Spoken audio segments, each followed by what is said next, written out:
sa mga biyaya at kalakasan na pinagkakaloob nyo. Lord, ngayon po 2015 Yahweh El Shaddai, kung gaano niyo po kami iniingat noon 2014, nawa po Yahweh El Shaddai na mas higit pa po niyo kaming ingatan. Pinagkakatiwala po namin sa inyo ang aming mga buhay.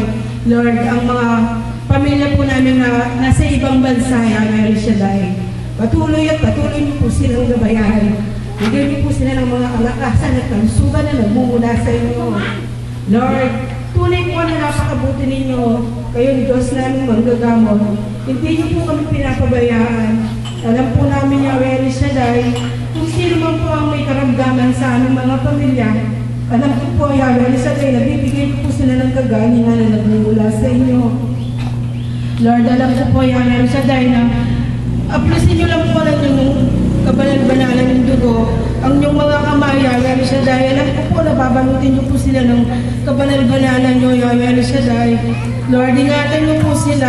Alam po namin, Yahweh El Shaddai, na ipaano niyo po sa amin ang bawat isa ang pagmamahal, Yahweh El Shaddai. Tunay po na napakabuti ninyo. Pag-isay niyo po ang aming mga puso. Tunay po na napakabuti ninyo sa amin. Alam ko na gamat po kami nagkakasala sa inyo, pero Yahweh El Shaddai, patuloy niyo pong binibigay yung mga biyaya at kalakasan na nagmumula sa inyo.